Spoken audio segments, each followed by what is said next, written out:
Hemos visto que en la cultura de los tiempos bíblicos, un nombre era mucho más que una palabra para llamar o identificar a una persona. El nombre solía incluir todo lo que esa persona era como persona.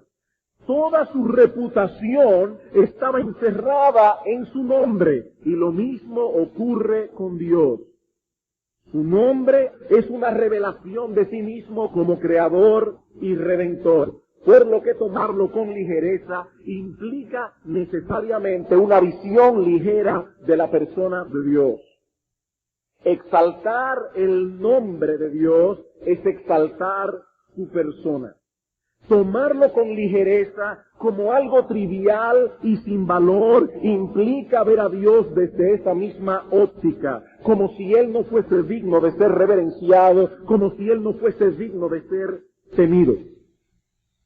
Así que lo que está detrás de este mandamiento es el honor, la reputación, la gloria de Dios y el temor reverente que todo esto debe producir en nosotros.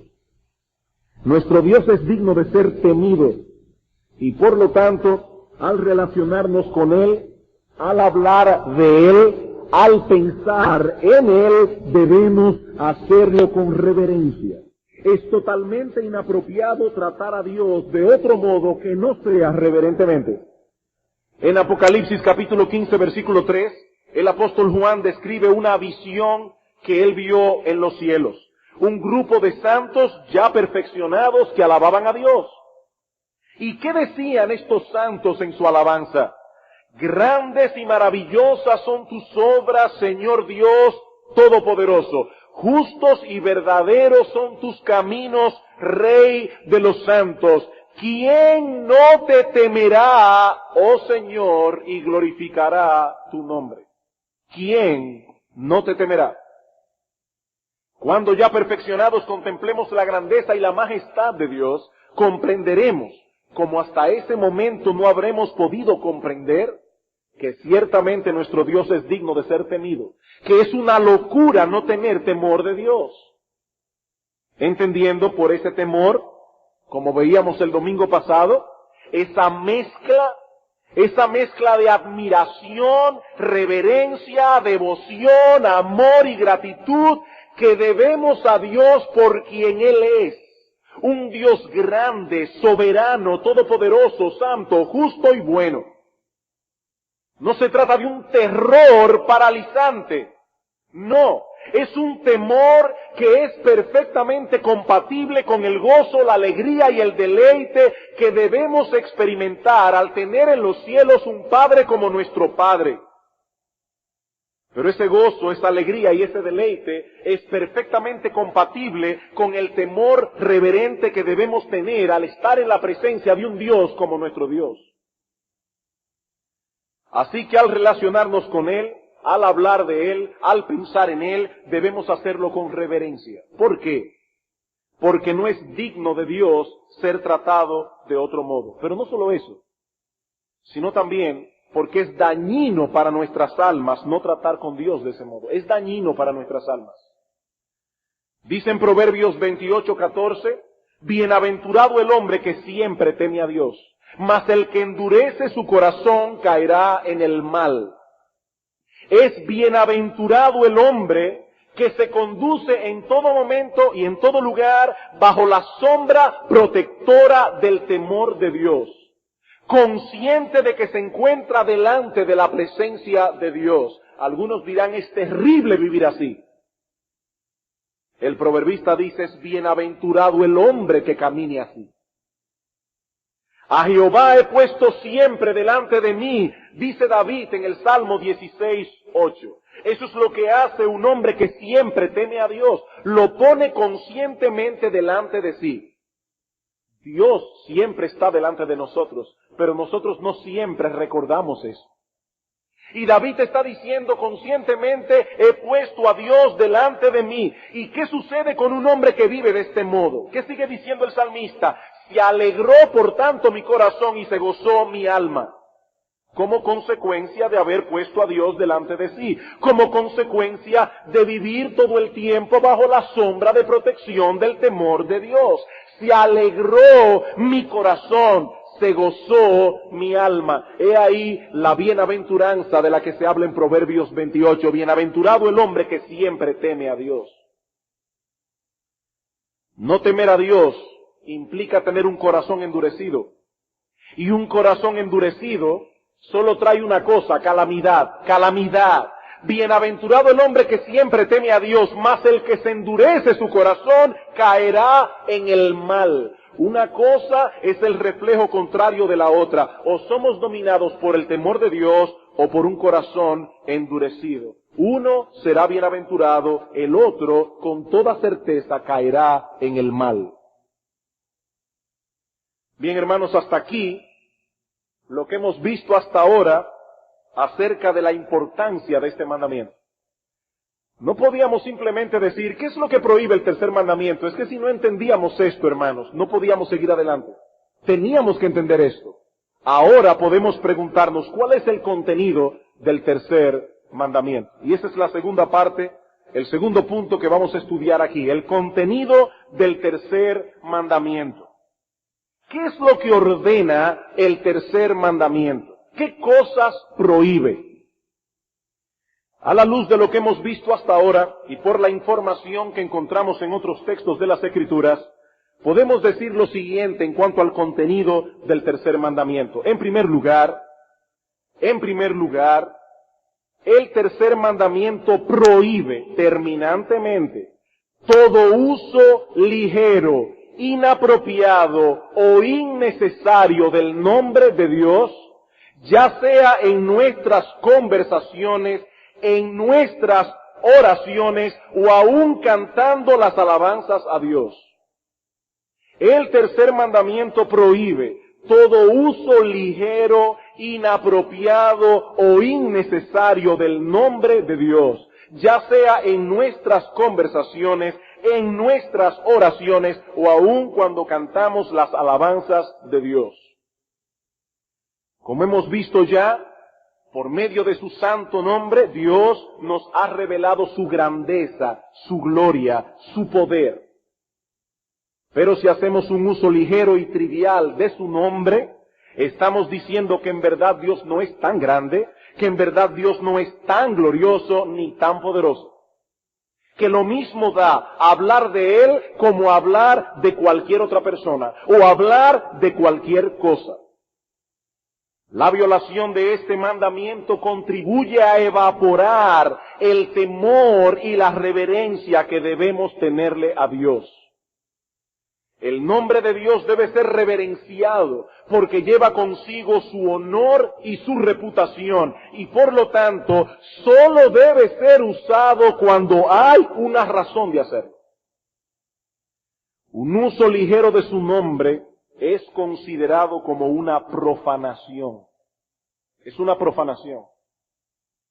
La palabra profanar es definida en el diccionario como tratar lo sagrado sin el debido respeto, deslucir, deshonrar, prostituir cosas respetables, hacer un uso indigno de ellas.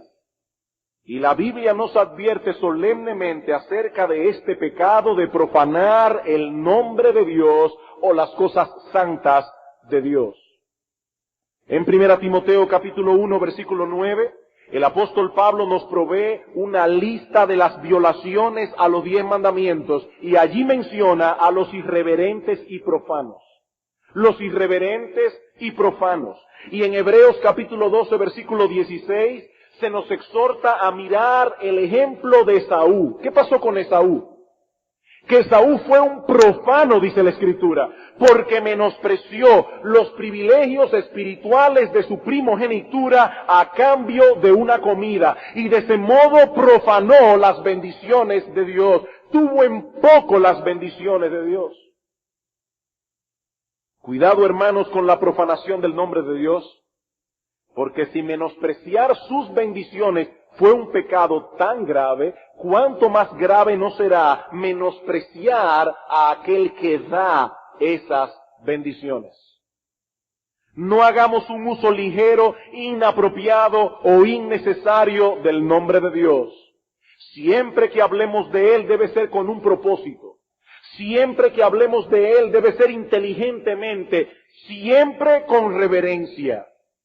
Ese no es un nombre para ser usado como una mera exclamación. Ese no es un nombre, hermanos, para ser usado como una mera exclamación. Ese no es un nombre para llenar los baches en nuestras conversaciones.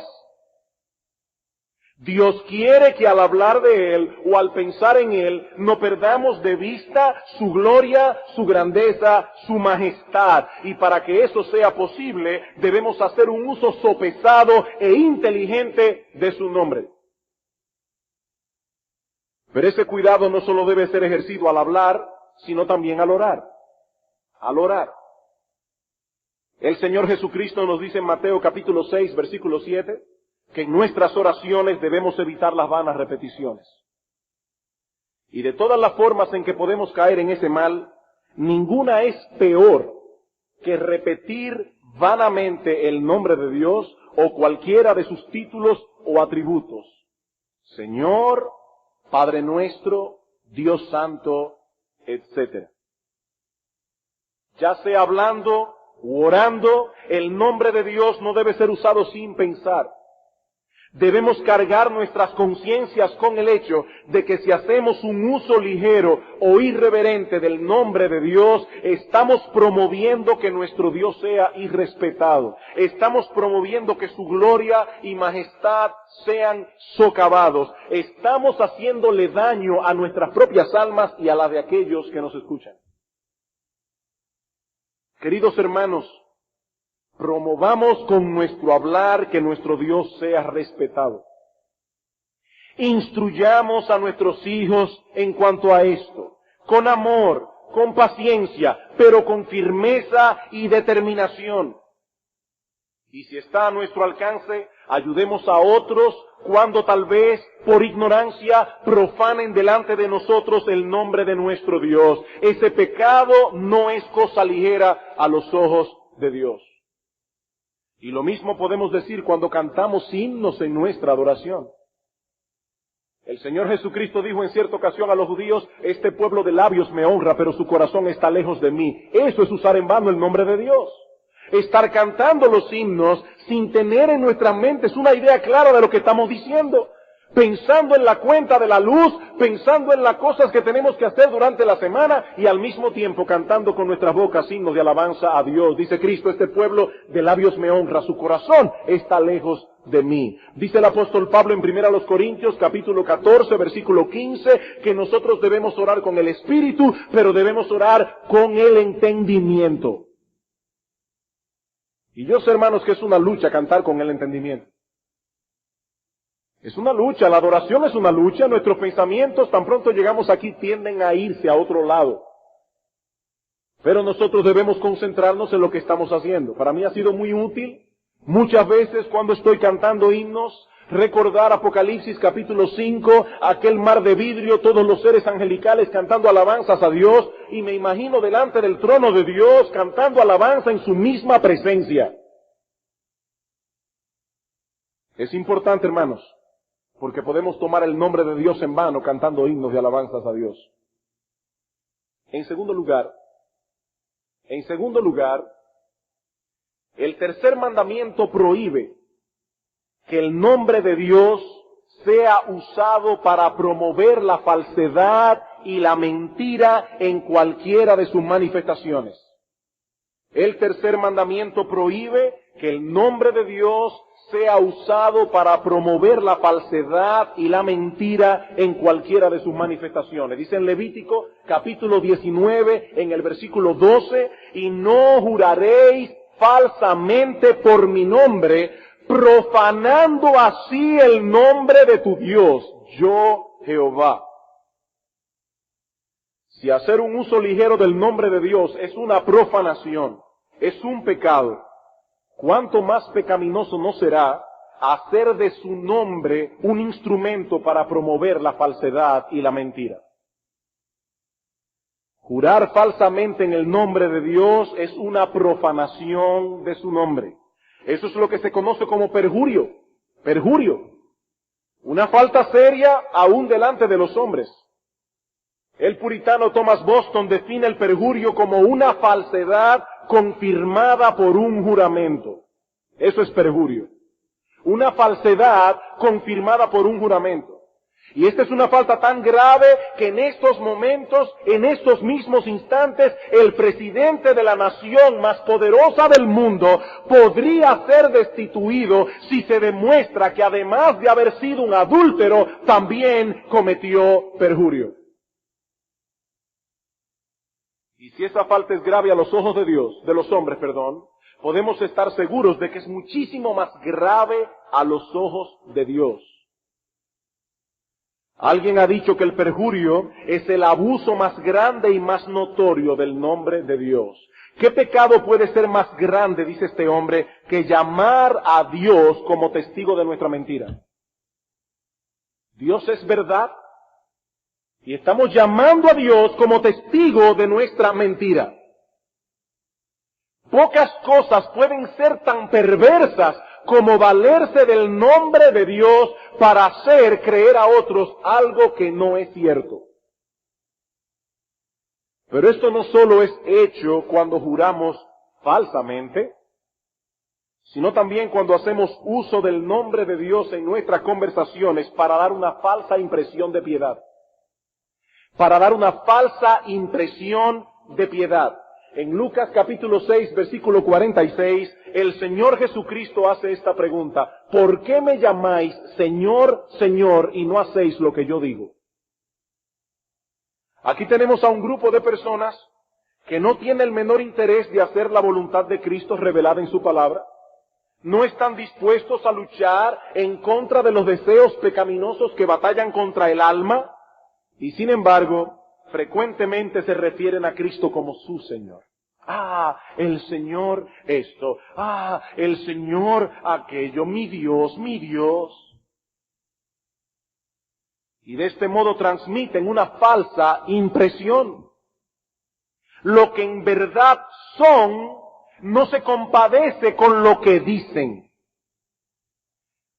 Ahora sabemos que todo creyente verdadero tiene una lucha para hacer la voluntad de Dios. Y que en ocasiones son vencidos en medio de la lucha. Y eso no los hace indignos de llamar a Cristo Señor. Ellos están inmersos en la batalla de la fe. Y están peleando del lado de Dios. El que sean heridos a veces y por momentos vencidos, no los sitúa en el bando del enemigo. Pero estos hombres de quienes Cristo habla aquí no están interesados en la santidad. Poco les importa si violan o no violan los mandamientos de Dios. Son el tipo de personas que dicen, pero tampoco podemos ser tan quisquillosos. Poco les importa. Pero cuando los escuchamos hablar, cualquiera se llevaría la falsa impresión de que son fervientes y celosos de las cosas de Dios por las veces que en sus conversaciones hacen uso de su nombre. ¿Por qué me llamáis Señor, Señor, si no hacéis lo que yo digo? Esa es una violación del tercer mandamiento. Eso es usar el nombre de Dios en vano. Es acerca de estos hombres que Pablo advierte en 2 Timoteo capítulo 3, versículo 5. Pablo dice que hay hombres que tendrán apariencia de piedad, pero negarán la eficacia de ella. Uno los oye hablar y los compra. Tendrán apariencia de piedad, pero negarán la eficacia de ella. Así que este mandamiento prohíbe todo uso ligero, inapropiado o innecesario del nombre de Dios. En segundo lugar, prohíbe que el nombre de Dios sea usado para promover la falsedad y la mentira. En tercer lugar, este mandamiento prohíbe tomar con ligereza la palabra de Dios. Este mandamiento prohíbe tomar con ligereza la palabra de Dios. Nuestro Dios se ha revelado a través de su palabra. Y por lo tanto, menospreciar su voluntad revelada es menospreciarle a Él mismo. Y respetar e irreverenciar la palabra de Dios es irrespetar e irreverenciar el nombre de Dios. Deuteronomio capítulo 28. Deuteronomio capítulo 28.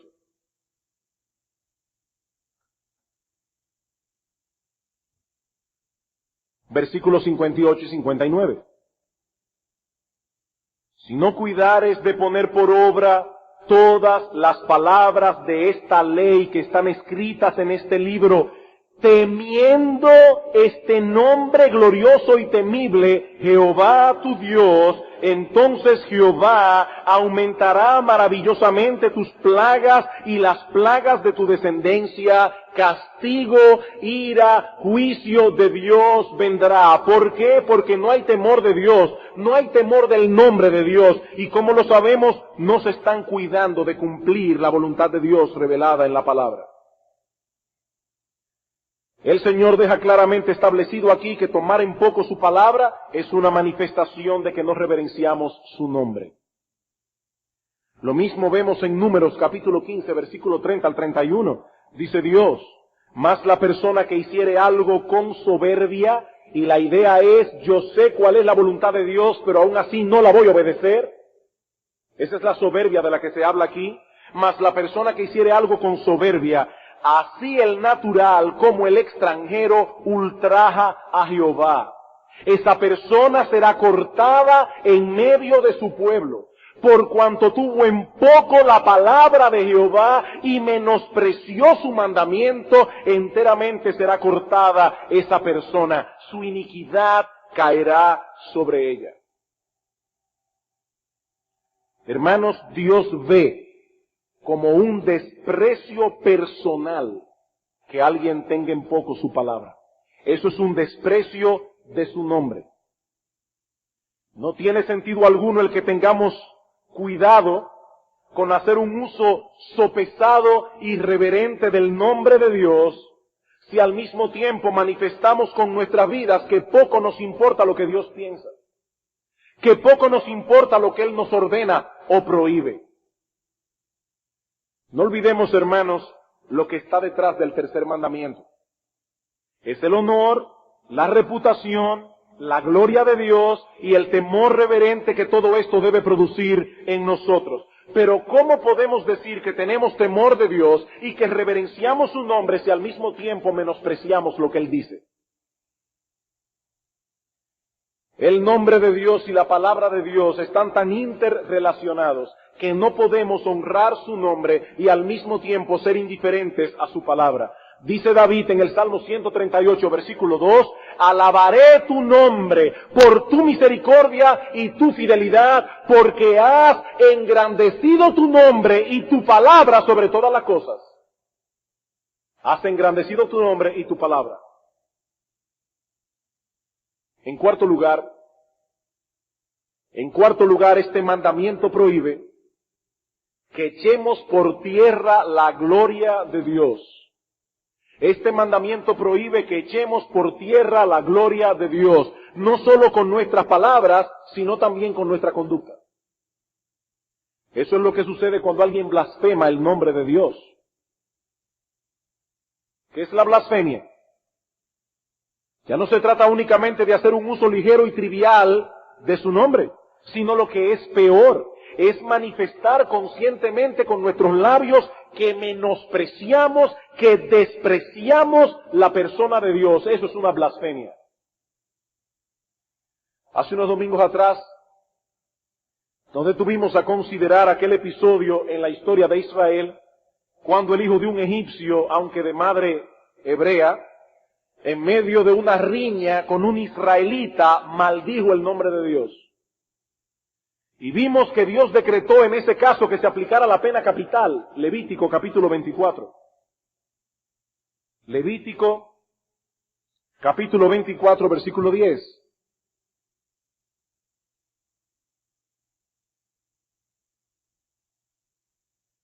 Hasta el versículo 16. En aquel tiempo el hijo de una mujer israelita, el cual era hijo de un egipcio, salió entre los hijos de Israel, y el hijo de la israelita y un hombre de Israel riñeron en el campamento. Y el hijo de la mujer israelita blasfemó el nombre de Dios y maldijo. Entonces lo llevaron a Moisés, y su madre se llamaba Selomit, hija de Dibri, de la tribu de Dan, y lo pusieron en la cárcel hasta que le fuese declarado por palabra de Jehová. Y Jehová habló a Moisés diciendo, saca al blasfemo fuera del campamento, y todos los que le oyeron pongan sus manos sobre la cabeza de él, y apedréelo toda la congregación. Y a los hijos de Israel hablarás diciendo, cualquiera que maldijere a su Dios, llevará su iniquidad, y el que blasfemare el nombre de Jehová ha de ser muerto. Toda la congregación lo apedreará, así el extranjero como el natural, si blasfemare el nombre que muera. Los gobiernos hoy día no aplican pena capital para nadie que maldiga ni blasfeme el nombre de Dios. Pero hermanos, eso no significa de ningún modo que Dios ve ese pecado con menos seriedad que lo que lo veía en el Antiguo Testamento. No, hermanos. El maldecir y el blasfemar, algo que se ha hecho muy común en el día de hoy a través del cine, a través de los medios de comunicación, ese pecado sigue siendo grave a los ojos de Dios. Primera a los Corintios, capítulo 5.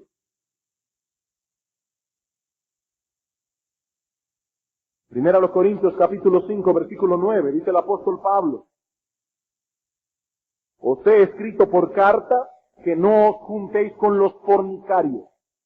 Ahora, no absolutamente con los fornicarios de este mundo, o con los avaros, o con los ladrones, o con los idólatras, pues en tal caso habría que irse a vivir a la luna. Sería necesario salir del mundo. Más bien os escribí que no os juntéis con ninguno que llamándose hermano fuere fornicario o avaro o idólatra o maldiciente o borracho o ladrón, con el tal ni aún comáis. En la iglesia de Cristo, esta es la pena capital que se aplica. Exclusión de la membresía. Tal persona no puede ser considerada como un hermano. No lo vamos a apedrear, obviamente. Pero sí se le va a aplicar esa disciplina capital. Una persona así no puede ser miembro de una iglesia. Primera a los Corintios 6, versículo 9. ¿No sabéis que los injustos no heredarán el reino de Dios? No erréis, ni los fornicarios, ni los idólatras, ni los adúlteros, ni los afeminados, ni los que se echan con varones, ni los ladrones, ni los avaros, ni los borrachos, ni los maldicientes, ni los estafadores heredarán el reino de Dios. Hermanos, Dios no ha cambiado su forma de pensar con respecto a la blasfemia. Claro, no nos imaginamos a un verdadero creyente blasfemando y maldiciendo el nombre de Dios. Sin embargo, es posible que aquellos que profesan la fe se comporten de tal manera en un momento dado que provoquen que el nombre de Dios sea blasfemado por otros. Eso fue lo que sucedió cuando David pecó con Betsabé.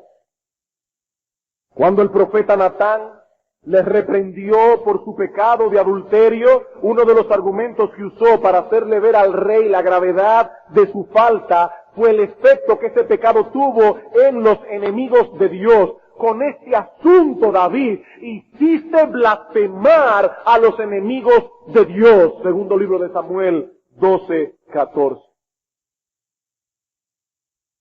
Amados hermanos, querrámoslo o no, cada creyente lleva consigo el nombre de su Dios.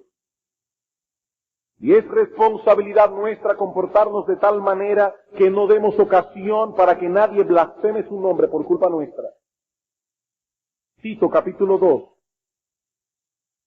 Tito capítulo 2, versículo 3.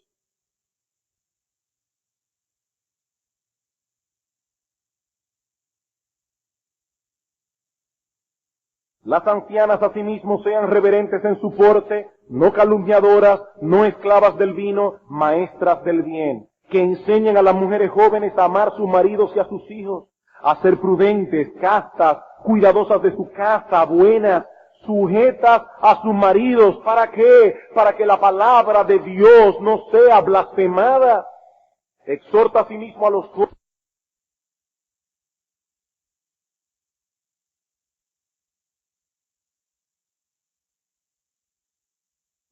Exhorta a los siervos a que se sujeten a sus amos, que agraden en todo, que no sean respondones, no defraudando, sino mostrándose fieles en todo, para que en todo adornen la doctrina de Dios, nuestro Salvador. Hermanos, ¿cuál es el énfasis de Pablo aquí? Que la palabra de Dios no sea blasfemada, que el adversario no tenga nada malo que decir de vosotros, que en todo adornen la doctrina de Dios, nuestro Salvador. Siempre se hablará contra los creyentes. Y Cristo pronuncia una palabra de bienaventuranza cuando digan toda clase de mal contra vosotros, mintiendo. Pero debemos procurar que todo cuanto se diga de nosotros en contra nuestra sea mentira. Como dice el apóstol Pedro en su primera carta, así que ninguno de vosotros padezca como homicida, o ladrón, o malhechor, o por entremeterse en lo ajeno. Fulano dice que es cristiano, pero es un chismoso. Habla de todo el mundo. Eso es blasfemar el nombre de Dios. Por entremeterse en lo ajeno. Que ningún cristiano padezca por estas cosas, dice Pedro, pero si alguno padece como cristiano, no se avergüence, sino glorifique a Dios por ello. ¿Cómo pueden ver, hermanos? El enfoque que hemos tenido hasta ahora del tercer mandamiento es completamente negativo. Todo lo que el mandamiento prohíbe. De hecho, el mandamiento mismo fue dado como una prohibición. No tomarás el nombre de Jehová tu Dios en vano. Si queremos interpretar adecuadamente este mandamiento, no debemos enfocarlo únicamente en su aspecto negativo. Hace unos meses atrás estudiamos algunos principios, hace mucho ya, para la correcta interpretación del Decálogo. Principios que fueron extraídos de la misma palabra de Dios. Principios que tanto Cristo como los apóstoles usaron para explicar el significado de los 10 mandamientos. Y uno de esos principios era este. Cuando un deber es mandado en el Decálogo, la acción contraria es prohibida. Y cuando algo es prohibido, el deber contrario es mandado. Pastor, eso es un trabalengua. No es tan complicado. Se trata de un principio muy sencillo. Permítame ilustrarlo con un ejemplo. Mateo capítulo 21, y creo que lo van a entender al ver el ejemplo. Mateo capítulo 21. Repito el principio otra vez. Cuando un deber es mandado en el Decálogo, por ejemplo, honra a tu padre y a tu madre, eso es un deber. La acción contraria a ese deber es prohibida. Y cuando algo es prohibido, no matarás, por ejemplo, o no tomarás el nombre de Dios en vano, el deber contrario es mandado. Por ejemplo, en Mateo capítulo 5, en el versículo 21, Jesucristo va a exponer el significado del sexto mandamiento. Oísteis que fue dicho a los antiguos, no matarás. Pero los fariseos le añadían esta coletilla, y cualquiera que matare será culpable de juicio. Y de ese modo, ellos limitaban el sexto mandamiento a la acción física de quitarle la vida a otro. Cristo dice, no, el sexto mandamiento es mucho más amplio. Versículo 22. Pero yo os digo que cualquiera que se enoje contra su hermano será culpable de juicio. Y cualquiera que le diga necio a su hermano será culpable ante el concilio. Y cualquiera que le diga fatuo quedará expuesto al infierno de fuego. Cristo dice, el sexto mandamiento incluye albergar enojo pecaminoso en el corazón. El sexto mandamiento incluye dar riendas sueltas a la ira a través de palabras denigrantes e hirientes. Pero todavía eso es negativo. Noten ahora el versículo 23. Por tanto, si traes tu ofrenda al altar y allí te acuerdas de que tu hermano tiene algo contra ti, deja allí tu ofrenda delante del altar y anda, reconcíliate primero con tu hermano y entonces ven y presenta tu ofrenda. En otras palabras, el sexto mandamiento no solo prohíbe el homicidio y el enojo pecaminoso, sino que también nos manda procurar la paz y la reconciliación.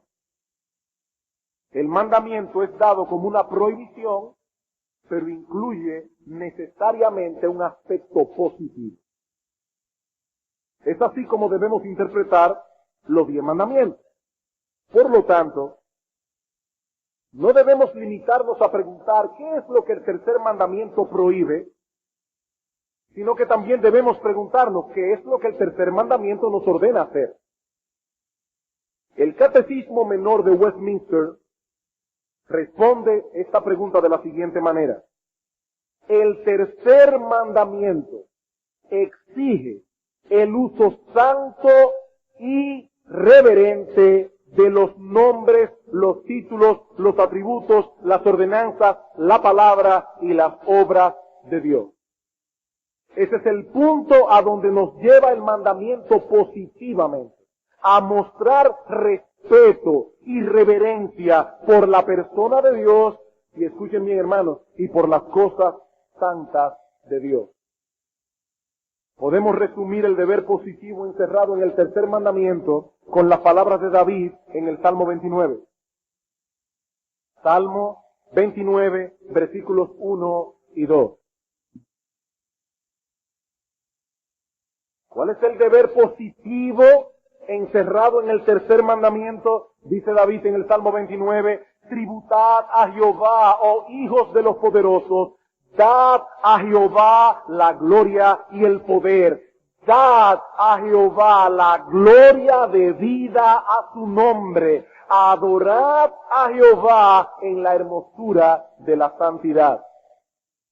He ahí, hermanos, el deber positivo. Debemos dar a Dios la gloria debida a su nombre. Una persona aquí puede decir, bueno, de ahora en adelante no haré ninguna referencia a Dios en mi conversación. De ahora en adelante cero mencionar a Dios en mis conversaciones. Y así no tomaré su nombre en vano. Es que esa no es la idea que el mandamiento comunica. De hecho, las Escrituras describen al piadoso como aquel que invoca y proclama el nombre de Dios. Los verdaderos creyentes no pueden sacar a Dios de su conversación, eso es imposible. Creí, por lo cual hablé. Dice la Biblia que de la abundancia del corazón habla la boca. Si nuestro corazón está lleno de Dios, no podemos dejar de hablar de Dios.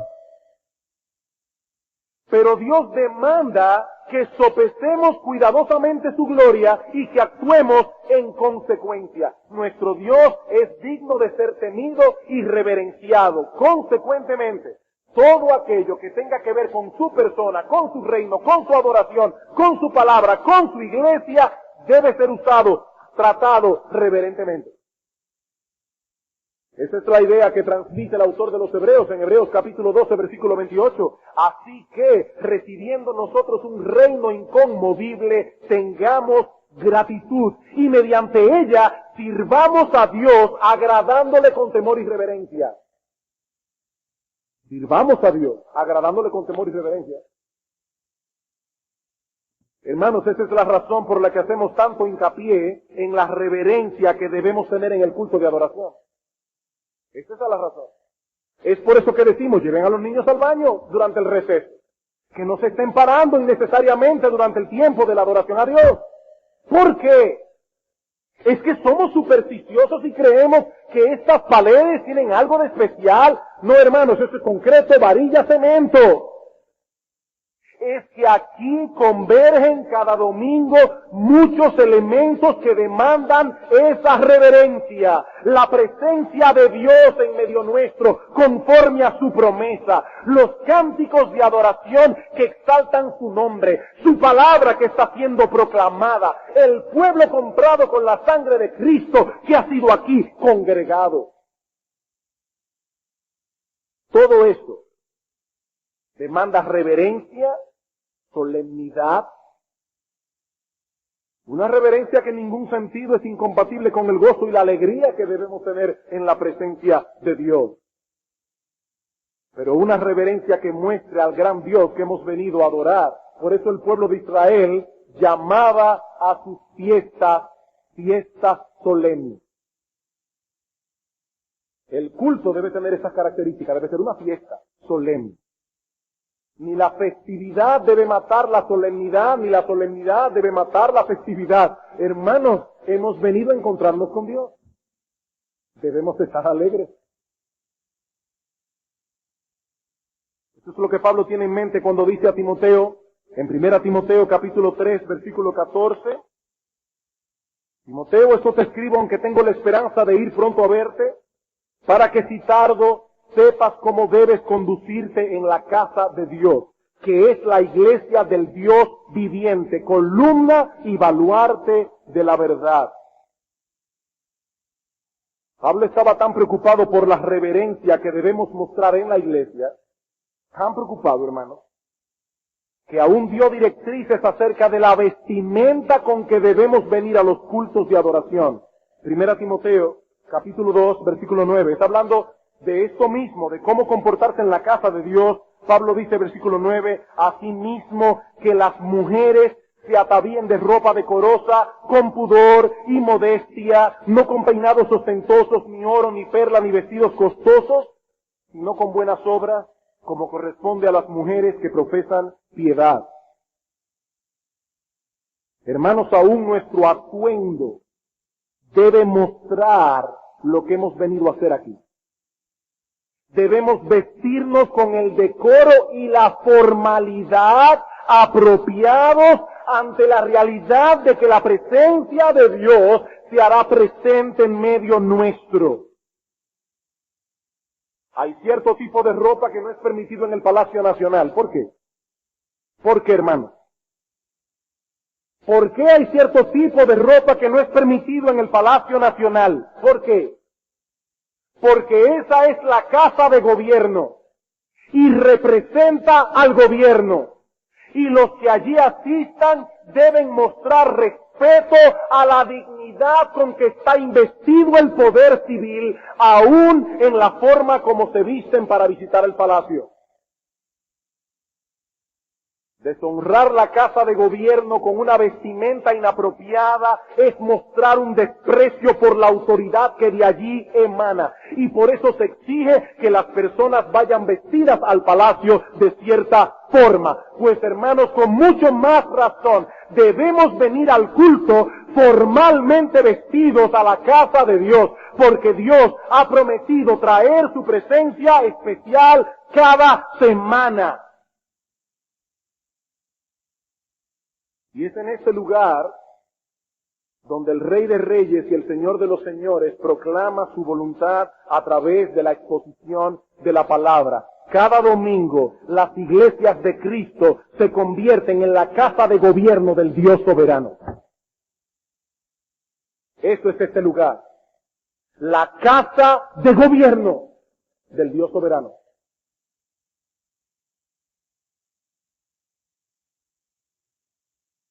Ahora noten, hermanos,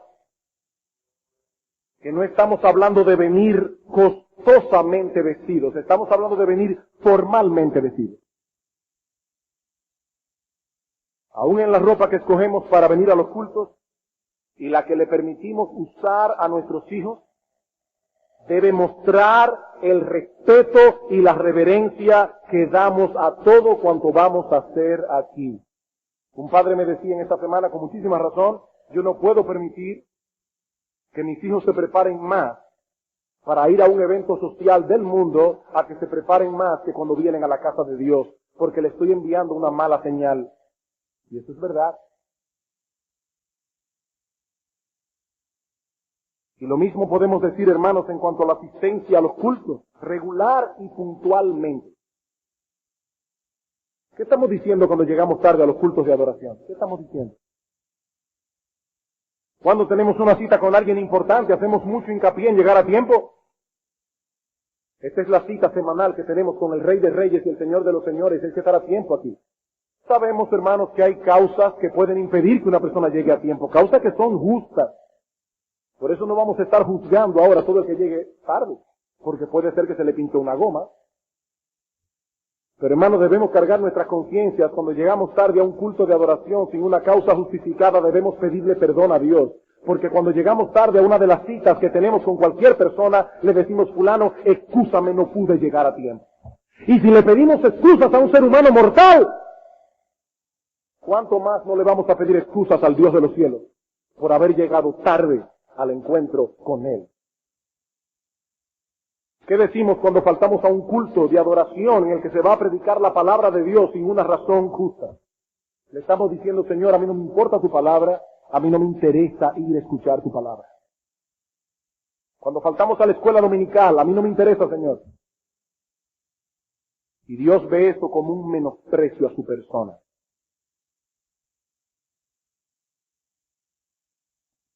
No debemos tomar el nombre de Dios en vano. Debemos más bien dar a Dios la gloria debida a su nombre.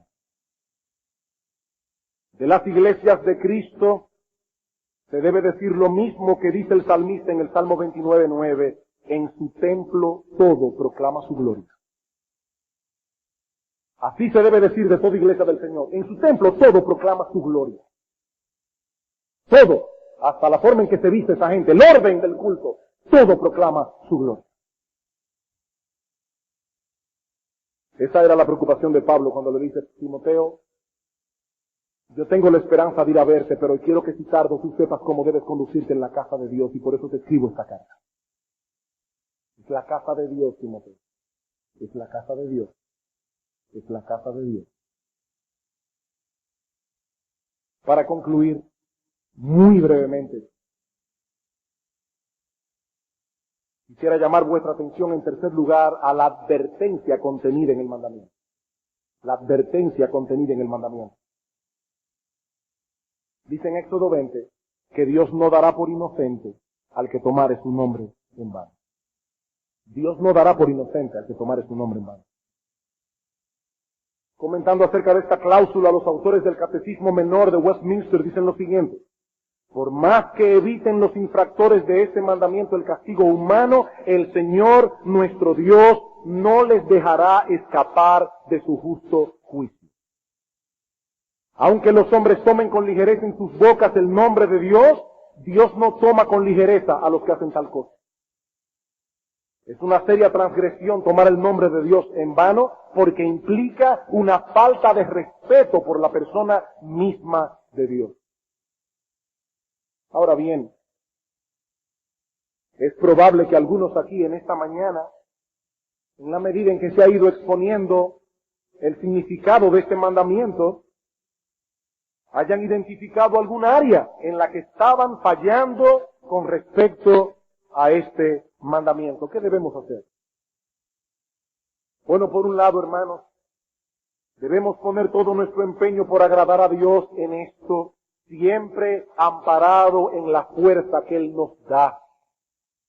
Pidamos a Dios que nos dé una nueva visión de su gloria. Y yo no estoy hablando aquí de una visión en el sentido que se usa hoy esta palabra. Estoy hablando de que el Señor abra los ojos de nuestro entendimiento, como dice Pablo en Efesios, para que podamos comprender, para que podamos captar con un sentido fresco la grandeza, la majestad, la gloria de Dios. De ese modo podamos reverenciar a Dios adecuadamente. Pero también, hermanos, debemos recordar, si nos hemos sentido convictos de pecado, que en Cristo hay perdón. Debemos recordar que en Cristo hay perdón. Cuando arrepentidos venimos a Él pidiendo perdón. Si no hemos estado cuidándonos en un área o en otra para dar a Dios la gloria debida a su nombre, mi hermano querido, allí está Cristo nuestro abogado. Vayamos a Él procurando limpieza y perdón, amparados en la promesa bíblica de que si confesamos nuestros pecados, Él es fiel y justo para perdonar nuestros pecados y limpiarnos de toda maldad. Primera de Juan 1:9. Señor, perdóname. No he estado dando en tu iglesia la gloria de vida a tu nombre. Perdona, Señor, no he estado usando tu nombre con todo el cuidado, el respeto, la reverencia con que debía haberlo usado. Perdóname, Señor, he estado llegando tarde a los cultos. Perdóname, Señor, he faltado a un culto de adoración aquí o allá. Señor, no he estado poniendo empeño en venir a las clases de escuela dominical. Señor, perdóname. El que encubre su pecado no prosperará. El que los confiesa y se aparta alcanzará misericordia.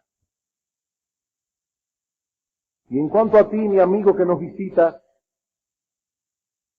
espero que hayas podido ver a través de este estudio cuán grande es el peligro en que se encuentra tu alma si aún no has venido a Cristo en arrepentimiento y fe. Tomar el nombre de Dios en vano es suficiente para condenar a un pecador. Tomar el nombre de Dios en vano. Eso es lo que enseña la Escritura.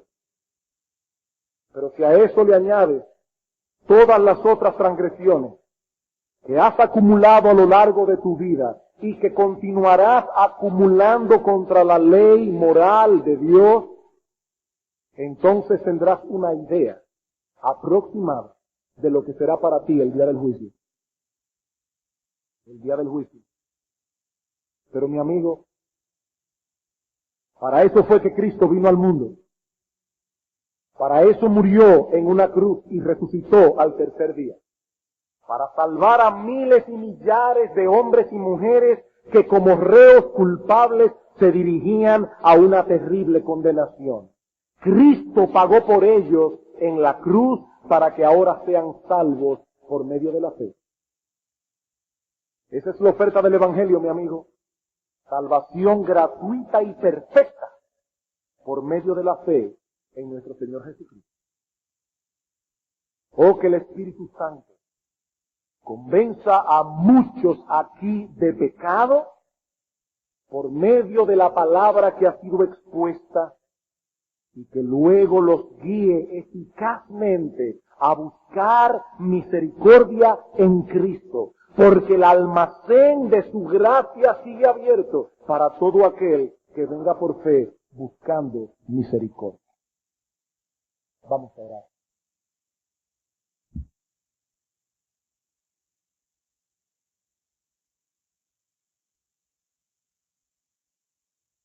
Amante Padre que estás en los cielos,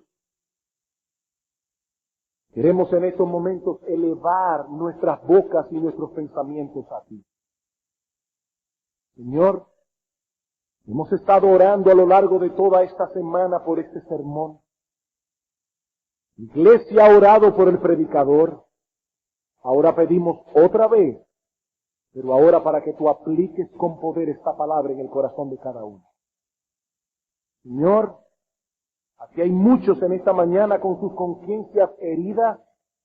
Oh Dios, guíalos a buscar perdón en Cristo. Pero hay otros, oh Señor, que aún no te conocen. Hay otros que no pueden invocarte por Padre. Te pedimos, oh bendito Rey, que tú uses esta palabra que ha sido expuesta, no solo para convencerlos de pecado, sino también para traerlos humillados a los pies de Jesucristo.